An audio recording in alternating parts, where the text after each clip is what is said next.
जी बिल्कुल।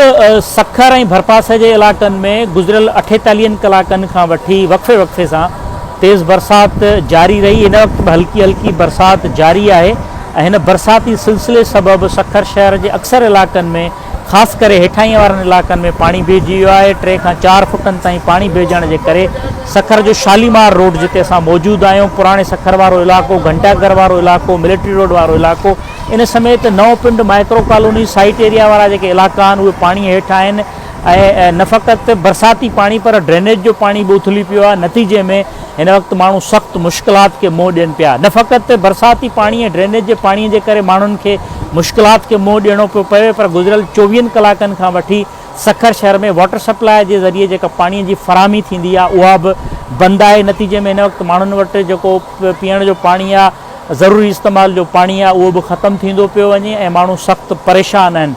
ड्रेनेज जो पाणी निकाल न पियो थिए, वाटर सप्लाई जे ज़रिए माण्हुनि खे पाणीअ जी फ़राहमी बंदि आहे, त मथां वरी 24 कलाकनि खां वठी सखर शहर ऐं भरपासे जे इलाइक़नि में बिजली जी फ़राहमी बि बंदि आहे।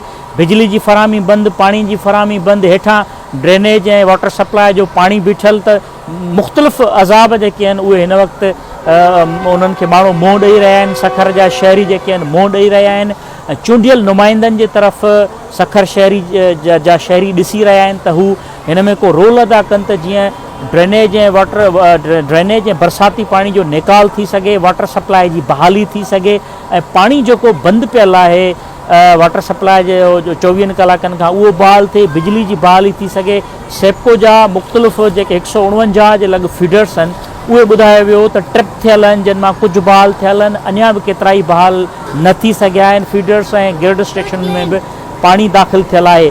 मौसमियात खाते अञा बि अॻकथी कई आहे त ईंदड़ कुझु ॾींहंनि ताईं बरसातूं जेके आहिनि उहे जारी रहंदियूं। जेकॾहिं बरसातूं जारी रहियूं ऐं इंतिज़ामिया जा सखर शहर मां पाणी निकाल करण जा इहे ई महदूद वसीला रहिया त पोइ सखर शहर जेको आहे केतिरनि ई ॾींहंनि ताईं माण्हुनि खे मुसीबत खे मुंहुं ॾियणो पवंदो। ज़रूरत इन ॻाल्हि जी आहे त चूंडियल नुमाइंदा किरदारु अदा कनि, जेके कुझु घटि नज़र अचनि पिया शहर में, ऐं बल्दियाती जेके चूंडियल ताज़ा नुमाइंदा आहिनि जिन अञा हलफ़ न कयो आहे उहे कुझु सरगर्म आहिनि, पर वसीला महदूद हुजण जे करे को बि पाणी जो निकाल वारी जेका रफ़्तार आहे उहा तेज़ न थी सघी आहे ऐं माण्हू मुश्किलात खे मुंहुं ॾेई रहिया आहिनि। जी।